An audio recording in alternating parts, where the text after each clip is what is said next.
Today on Mr. Media, I'll talk to Batman movie producer Michael Uslan. He's just published his crusading memoir, The Boy Who Loved Batman. Stick around, especially you, Rabbi Goldman, wherever you are.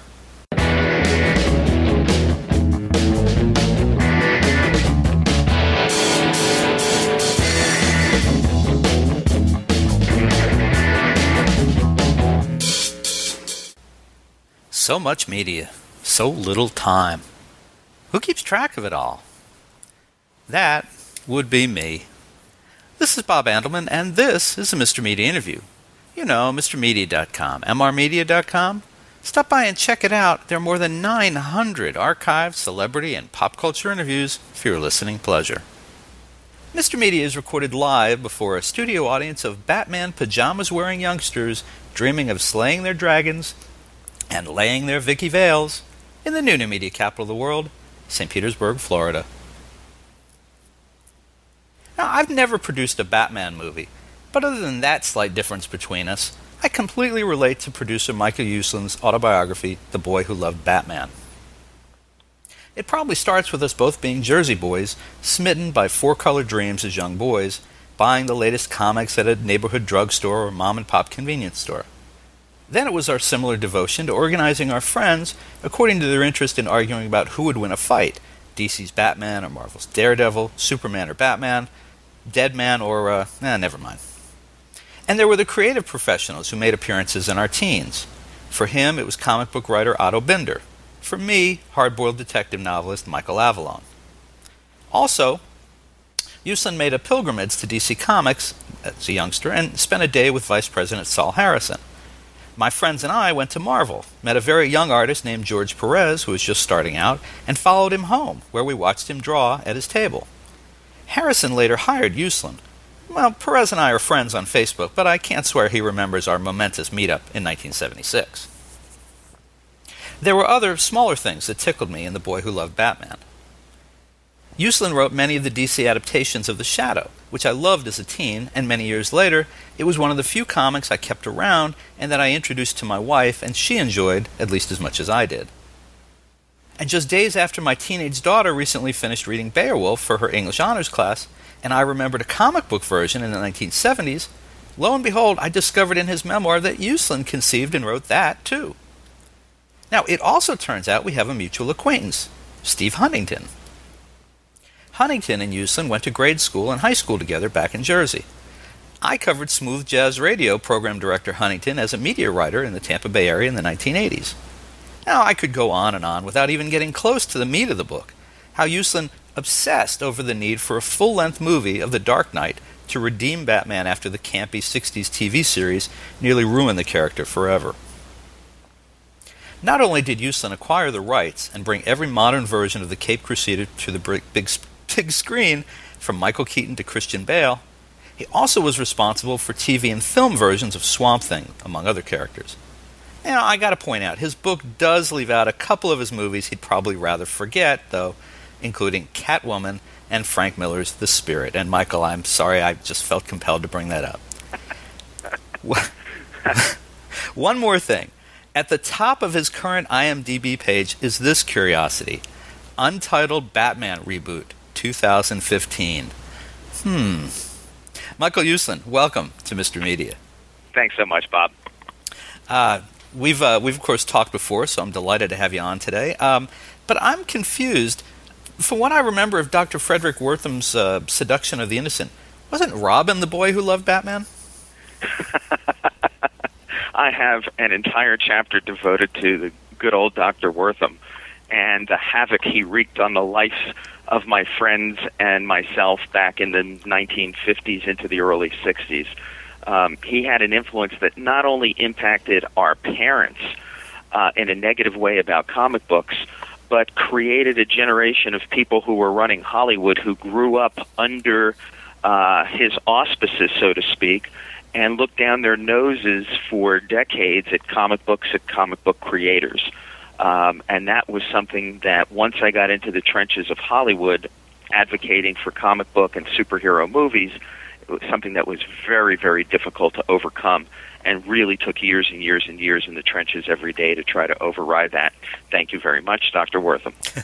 All right, but just to clarify, your love of Batman was different than Robin's kind of love. I would say that's probably accurate.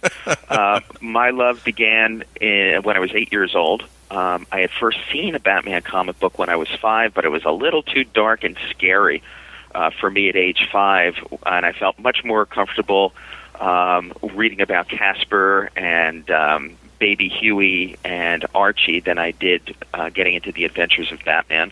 But by the time I was 8, that was it for me. I so identified with the superhero. He was the guy, much better than Superman or Spider-Man or Hulk or anyone else. And that really began the moment where I just fell in love with this character. Now, there have been a lot of iterations of Batman over the years. Tell us the era that you were introduced to Batman. What maybe some of who the writers and artists were, and what the style of Batman was. I mean, I'm thinking, for example, of there were times when you'd see Batman and Robin on the cover, and they'd be talking to the reader, and something horrible was going to happen that would end Batman comics forever. They'd be shouting these superlative to us. So, what was going on with Batman? When you became aware? Well, in my era, there was probably more of a concentration on the detective ability of Batman's persona. A lot of the stories were mysteries and a kind of, can you solve it before Batman does? Can you figure out the surprise ending and the trick of the trade? It was also a very mundane and bland era creatively, looking at it as both a fan and an adult, because I grew up under the Comics Code Authority. And at that point in time, the Joker had been reduced to a clown prince of crime rather than a homicidal maniac. But let me tell you this, at age 8, 10, and 12, that probably worked heavily in my favor. There was really no Two-Face. There was really very limited, if any, Catwoman. They had kind of purged the stronger characters, the darker characters from the pages of Batman in this era. So a lot of the villains that I grew up with included the terrible trio of the Shark, the Vulture, and the Fox, the Mad Hatter, the Penguin, Batmite, Bat-Ape, and these were the Firefly was another one I remember. And then it was also part of the era where, even as a kid, I knew this just wasn't right, where Batman was Bat Genie or a Bat Robot for a period of time. And I knew that kind of violated the basic precepts of Batman. But that was the era. Who was behind it? A lot of the stories were by Bill Finger.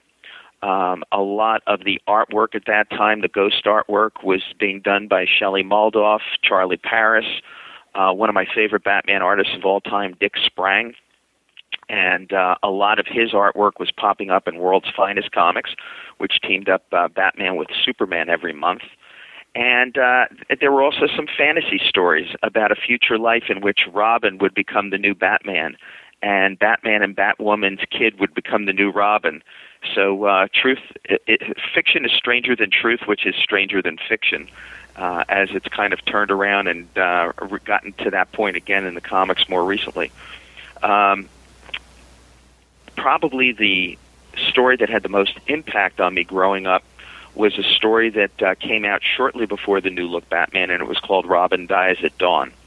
And that probably stirred more emotion in me as a kid growing up than any other Batman comic had to that point. Okay, I'll bite. Why? Robin died. I mean, in this story, Robin died. And there's Batman carrying his body. And, when you're a little kid and you're dealing with superheroes who represent a family, and there's a death in the comic book, even though it's quote-unquote imaginary, it does have an impact. It was the same thing for me with the last days of Ma and Pa Kent in the Superman strip. Or two of the Superman comic books I remember most as a kid having an impact on me was The Last Days of Superman, The Death of Superman, because at that age you really don't focus on death. You don't focus on death in a family, and it does have that direct emotional impact. For the same reason, I contend, that Batman is so popular in a way that has transcended borders, demographics, and also cultures, due partly to his origin story about a kid who's somewhere in the vicinity of 10, 12 years old, who's seeing his parents murdered before his eyes. And at that moment, sacrificing his childhood and making a commitment to make a difference in this life and get the guy who did this and get all the bad guys. So I think the way that death has been used in origin stories or in particular emotional issues in comics really has had an impact on an audience, especially young, but both young and old.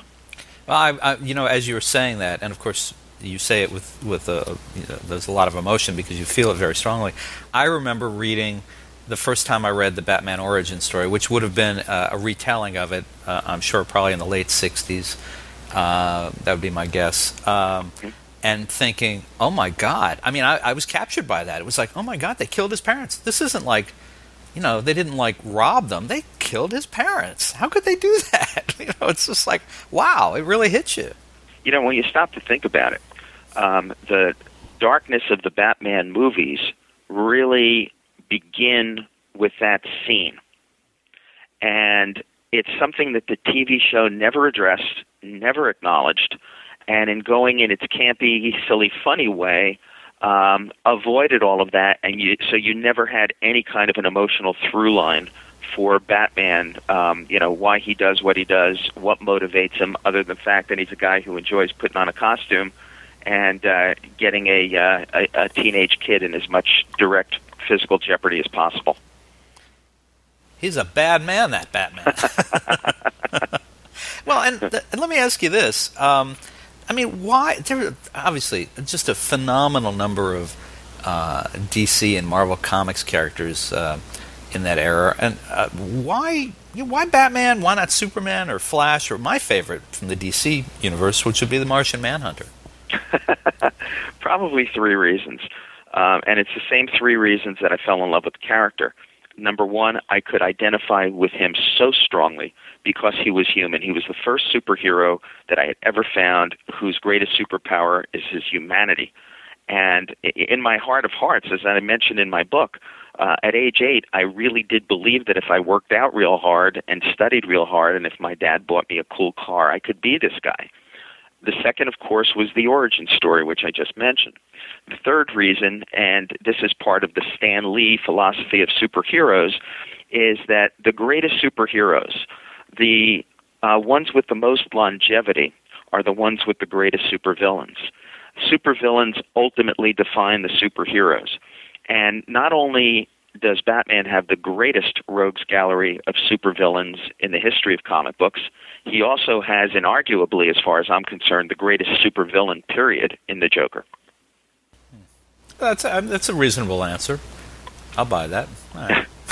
I was curious. There's a lot of people, obviously, who are big fans of Batman, but, coming from Jersey, as you do, and I do, my sense was that a lot more kids, at my time anyway, were big Marvel character lovers as opposed to DC. So to find someone who obviously has the fascination and love for Batman that you do, I was kind of curious to, the exception of some of the other characters. Well, let me clarify that growing up and to this day, I am a comic book fan, first and foremost. I collected and read everything. It didn't matter if it was the latest issue of I Love Lucy from Dell or Looney Tunes or Uncle Scrooge or Archie or Classics Illustrated or Sergeant Rock or Kid Colt. I read everything and embraced everything. So when Spider-Man came along, for largely the same identification reason, I fell in love with that character too, because this was a teenager with real problems, with internal conflicts more than external conflicts of this supervillain or that supervillain.